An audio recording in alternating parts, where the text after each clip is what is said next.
성경을 보면 수많은 인물들이 등장합니다. 그 수많은 인물 중에 예수님, 바울, 그리고 예수님의 동생 야고보, 이 세 사람의 공통점이 있습니다. 이들의 공통점은 기도입니다. 이들은 기도의 사람들이었고 모두 기도를 강조합니다. 마가복음 1장을 보면 예수님은 많은 사람을 고치시고 사람들에게 말씀을 증거하셨습니다. 그리고 그 다음 날 분명히 예수님은 피곤하셨을 텐데 새벽에 일찍 일어나셔서 한적한 곳에 가셔서 기도하셨습니다. 예수님은 제자를 부를 때도 기도하셨습니다. 산으로 올라가서 밤새도록 기도하시고 그리고 날이 밝아지자 예수님은 기도를 마치시고 제자들을 부르셨습니다. 또한 예수님은 자신이 십자가에 달리시기 전 다른 사람들을 위해 기도하셨습니다. 자신을 위해 또한 기도하시고 제자들을 위해 기도하십니다. 이렇게 예수님의 삶은 기도의 삶이었습니다. 바울도 마찬가지였습니다. 바울은 늘 복음 증거를 위해 기도하고 다른 사람들을 위해 기도합니다. 또한 하나님의 뜻을 분별하기 위해 기도했고 하나님의 영광을 위해 기도했습니다. 고난 가운데 기도했고 자신이 세운 교회를 위해 기도했습니다. 바울은 얼굴을 한 번도 보지 못한 교인들을 위해서도 기도했습니다. 바울이 기록한 성경을 보면 그가 얼마나 기도를 강조했는지 발견할 수 있습니다. 이렇게 바울도 기도의 사람이었습니다. 야고보서를 기록한 예수님의 동생 야고보도 기도의 사람이었습니다. 원래 야고보는 예수님의 형제였지만 처음부터 그는 예수님을 믿은 것이 아니었습니다. 야고보는 예수님이 부활하시고 그리고 부활한 자들 가운데 다시 살아난 것을 보고 예수님을 믿게 되었습니다. 그리고 시간이 지나 예루살렘의 지도자가 되었습니다. 그는 믿음의 사람으로 완전히 변화되었습니다. 역사가 유세비우스는 야고보에 대해 이런 기록을 남겼습니다. 야고보는 하나님께 계속 예배를 드리고 무릎을 꿇고 교인들의 죄를 용서해 달라고 하도 기도를 많이 해서 그의 무릎이 낙타 무릎이 되었다. 낙타의 무릎에는 굳은 살이 배겨 있는데 야고보의 무릎에도 굳은 살이 배길 정도로 그는 무릎을 꿇고 하나님께 간절히 기도했습니다.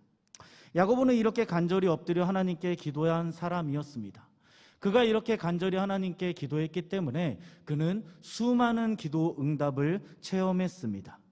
야고보는 기도를 통해 많은 응답을 체험했기 때문에 그는 자신이 기록한 야고보서에서 많은 사람들에게 기도할 것을 권면하고 있습니다. 또한 그가 살던 시대적 배경 때문에 그는 기도할 것을 권면했습니다. 왜냐하면 당시에는 이스라엘에 기근이 있었고 잔인하고 난폭했던 헤롯 아그리파 1세의 통치로 인해 그리스도인들이 박해를 받았기 때문이었습니다. 그리스도인들은 어려움을 겪었습니다. 로마 제국에 흩어져 살 수밖에 없었습니다.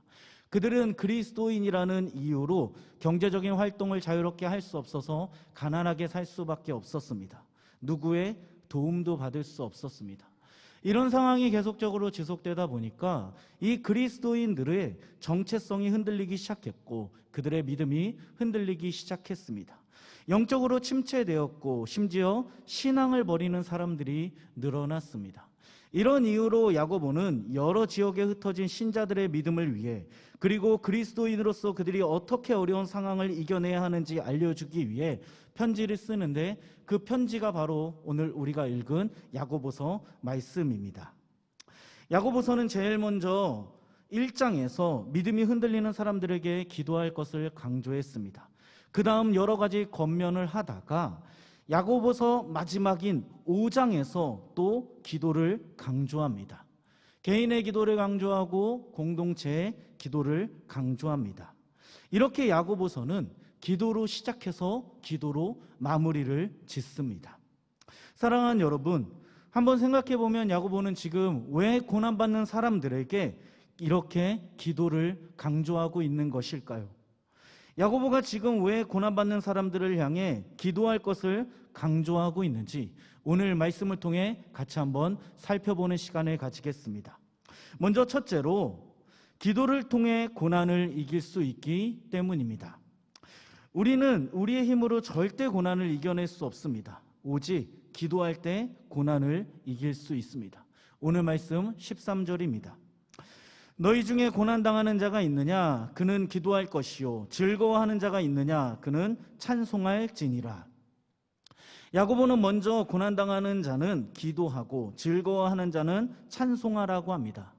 여기서 고난이라는 이 단어는 헬라어로 카코파세오인데 이 단어는 여러 가지 뜻을 가지고 있습니다. 불행한 일을 당할 때, 고난 당할 때, 괴로운 일을 맞이할 때, 문제를 만났을 때를 나타내는 단어입니다. 정리해 보면 야고보는 불행한 일을 만났을 때 기도하라고 합니다. 고난을 만났을 때 기도하라고 합니다. 괴로운 일을 만났을 때, 문제를 만났을 때 기도하라고 합니다. 야고보는 고난에 대한 해결책으로 기도할 것을 권면했습니다. 그런데 여러분, 어떻게 보면 이 야고보의 권면은 굉장히 무책임해 보입니다. 왜냐하면 야고보서가 기록될 당시 믿음을 가진 사람들은 고난을 당했습니다.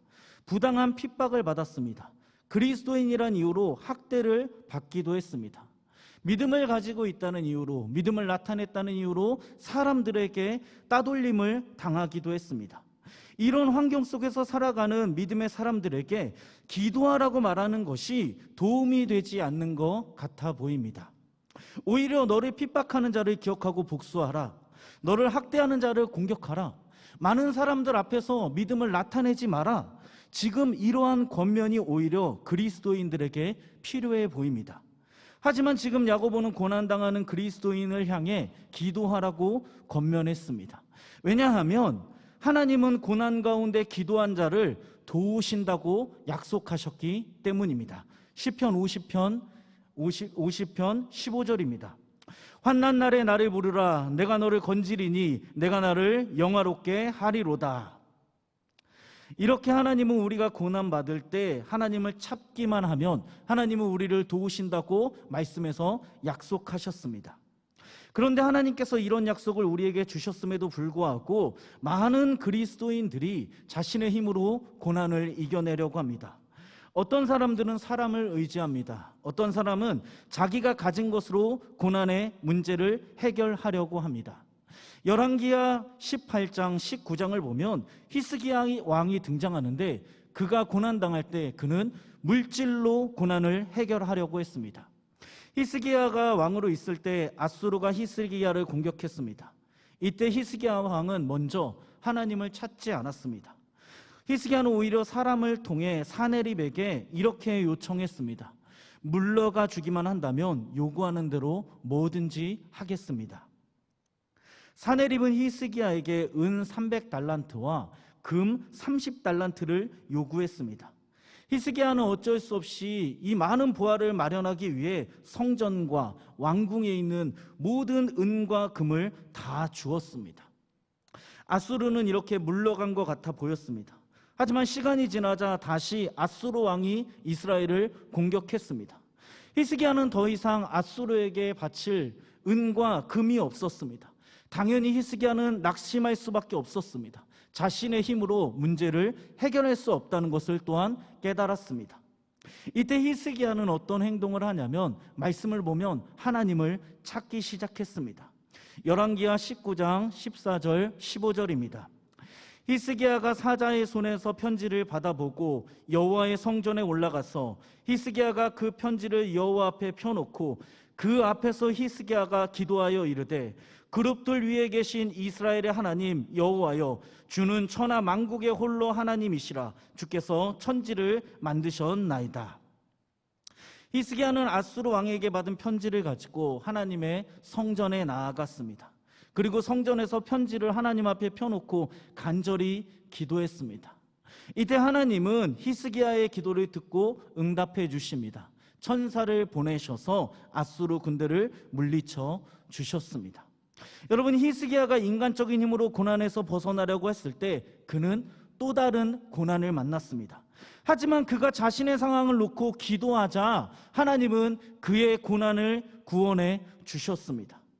사랑하는 여러분, 지금 히스기야와 같이 고난당하고 있다면 인간적인 방법을 버리고 하나님의 약속을 기억하며 기도하는 우리가 되길 바랍니다. 우리가 히스기야와 같이 하나님의 성전에 올라가 우리의 상황을 놓고 기도할 때 하나님은 반드시 우리의 기도를 듣고 응답해 주실 것입니다. 고난 가운데 이길 힘을 주실 것입니다. 둘째는 기도를 통해 고난당하는 사람을 도울 수 있기 때문입니다. 오늘 말씀 야고보서 5장 14절입니다. 너희 중에 병든 자가 있느냐? 그는 교회의 장로들을 청할 것이요 그들은 주의 이름으로 기름을 바르며 그를 위하여 기도할지니라. 말씀을 보면 장로들이 등장하는데 여기서 말하는 장로는 영적으로 성숙한 사람으로 교회의 말씀을 가르치며 교회를 감독하는 사람을 말합니다. 장로들은 병든 자를 찾아가 주의 이름으로 기름을 바르며 그들을 위해 기도하라고 합니다. 병으로 고통당하는 자를 위해 기도하는 것이 장로의 의무였습니다. 이어서 말씀 15절에 보면 믿음의 기도는 병든 자를 구원하고 주께서 그를 다시 일으키신다고 합니다. 여기서 15절에 나오는 이 병든 자, 병든이라는 이 단어를 헬라어 원문으로 보면 캄노라는 단어인데 이 단어는 두 가지 뜻을 가지고 있습니다. 아픈 사람, 지친 사람을 말하는 단어입니다. 정리해보면 15절에서 병든 자는 아픈 사람, 그리고 영적으로 지친 사람을 말합니다.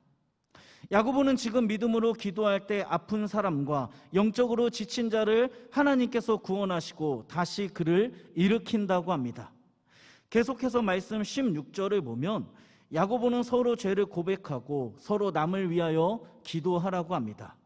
야고보가 지금 남을 위해 기도할 때 죄를 고백하라고 하는데 그 이유는 죄는 우리와 하나님 사이를 분리하며 기도 응답을 가로막기 때문입니다. 야고보는 이렇게 아픈 자와 영적으로 힘든 자를 위하여 간절히 기도하라고 말했습니다. 신학자 더글라스 문은 이 부분에 대하여 이렇게 이야기합니다.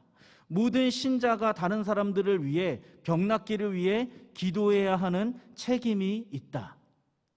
이렇게 우리는 다른 사람들을 위하여 기도해야 합니다. 왜냐하면 오늘 말씀 16절과 같이 하나님은 의인의 기도를 통해 강력하게 일하시기 때문입니다. 이렇게 우리는 기도를 통해 고난받는 사람들을 도울 수 있습니다. D.A. 카슨이라는 사람이 쓴 바울의 기도라는 책을 보면 신약 성경에서 바울이 다른 사람들을 위해 기도한 것을 정리해 놓았는데 바울은 약 42번 다른 사람들을 위해 기도했습니다. 로마서 15장 13절입니다. 소망의 하나님이 모든 기쁨과 평강을 믿음 안에서 너희에게 충만하게 하사 성령의 능력으로 소망이 넘치게 하시기를 원하노라. 데살로니가후서 3장 16절입니다.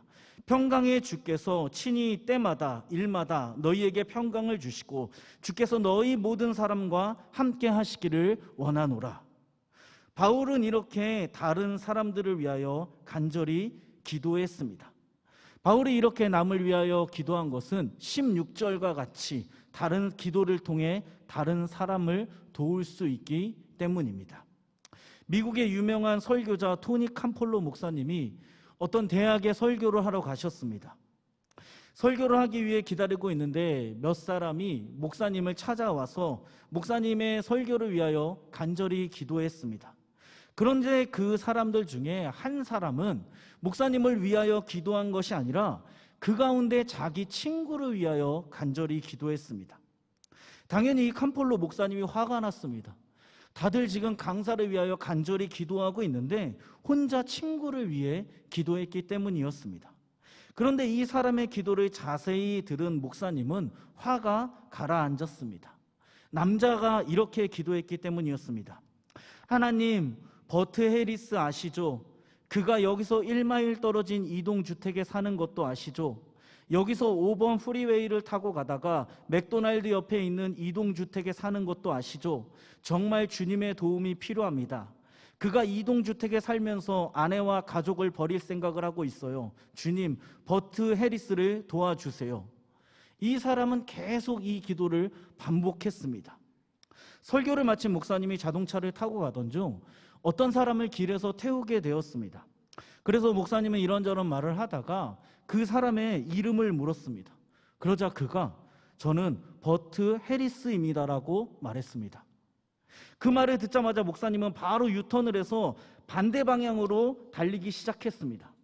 차를 얻어 탄 남자는 놀라서 뭐 하는 겁니까? 왜 유턴을 합니까? 라고 목사님께 묻자 목사님은 당신 집으로 간다고 말했습니다.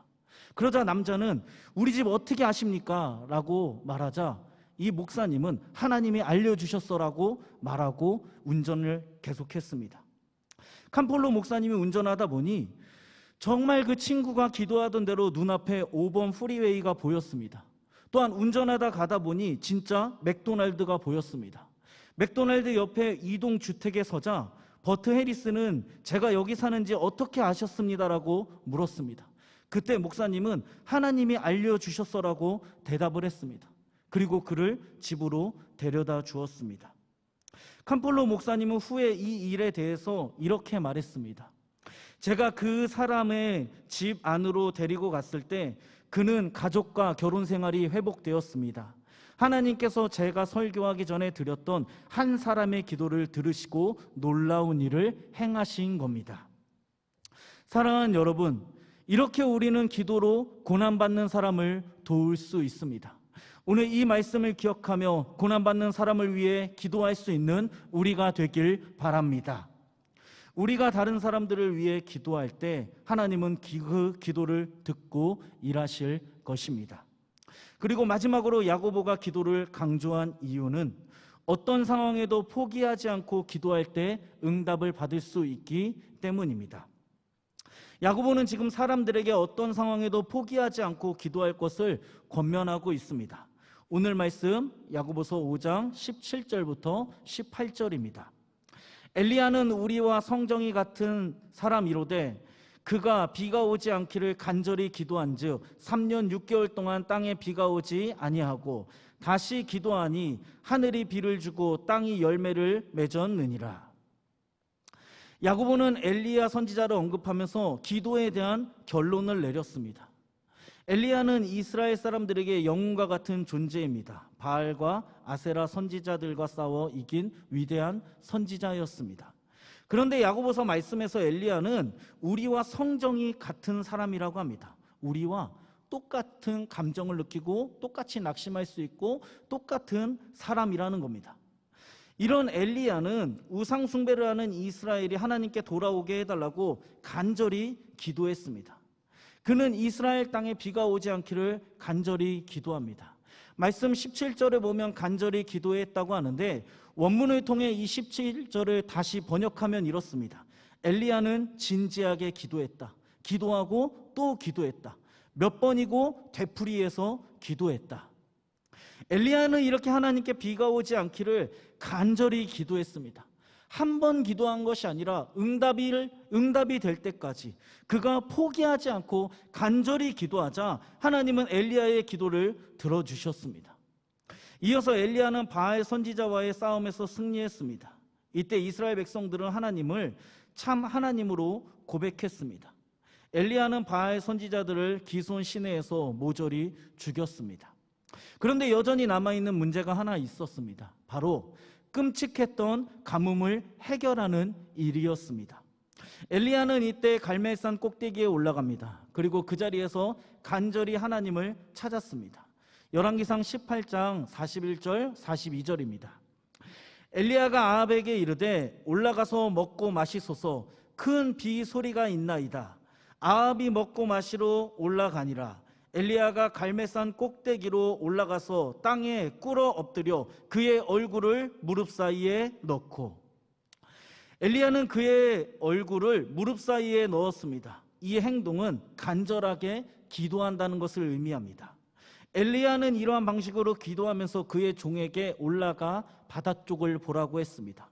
종은 엘리야에게 하늘을 보는데 아무것도 보이지 않는다고 말합니다. 이때 엘리야는 다시 올라가 바다 쪽을 보라고 합니다.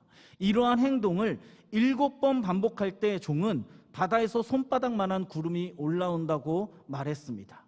하나님이 비를 구하는 엘리야의 기도를 응답해 주셨습니다. 엘리야는 비가 내리는 것을 확인하기 위해 종을 보냈습니다. 그는 7번째에도 아무런 기미가 보이지 않았다면 수백 번이라도 자신의 종을 다시 보냈을 것입니다. 여러분, 우리는 이 말씀을 통해 우리가 기도 응답을 받지 못하는 이유를 알 수 있습니다. 기도하면서 응답될 때까지 기다리지 못했기 때문입니다. 응답될 때까지 기도하지 않았기 때문입니다. 포기하지 않고 기도할 때 우리는 응답을 받을 수 있습니다.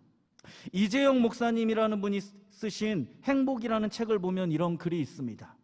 사람들은 100m 아래에 엄청난 금맥이 있는데 99m까지 열심히 파고 내려가다가 중단하는 경우가 많습니다. 1m만 더 파보았더라면 어마어마한 금맥을 찾을 수 있는데 바로 직전에 포기하는 것입니다. 이 세상에는 실패하는 사람보다 스스로 포기하는 사람이 훨씬 더 많습니다. 사랑하는 여러분, 기도하는 것을 포기하고 싶을 때, 기도하면 할수록 낙심될 때, 그때가 바로 기도의 응답이 가까이 왔을 때임을 믿으시기 바랍니다. 예수님은 기도하며 포기하지 말고 간절히 기도할 것을 우리에게 말씀하셨습니다. 마태복음 7장 7절부터 11절입니다. 구하라 그리하면 너희에게 주실 것이요 찾으라 그리하면 찾아낼 것이요 문을 두드리라 그리하면 너희에게 열릴 것이니 구하는 이마다 받을 것이요 찾는 이는 찾아낼 것이요 두드리는 이에게는 열릴 것이니라. 너희 중에 누가 아들이 떡을 달라 하는데 돌을 주며 생선을 달라 하는데 뱀을 줄 사람이 있겠느냐? 너희가 악한 자라도 좋은 것으로 자식에게 줄 줄 알거든 하물며 하늘에 계신 너희 아버지께서 구하는 자에게 좋은 것으로 주시지 않겠느냐? 오늘 이 말씀을 기억하며 포기하지 않고 끝까지 기도함으로 하나님께서 주시는 놀라운 기도 응답을 누리는 우리가 되길 바랍니다. 말씀을 정리하려고 합니다. 오늘 야고보는 우리에게 기도를 강조합니다. 기도를 통해 고난을 이길 수 있고 기도를 통해 고난받는 자를 도울 수 있기 때문입니다. 또한 포기하지 않고 기도할 때 하나님께서 주시는 놀라운 응답을 누릴 수 있기 때문입니다. 오늘 이 말씀을 기억하며 이번 한 주 우리 자신과 우리 주위에 있는 사람들을 위하여 기도할 수 있는 우리가 되길 바랍니다.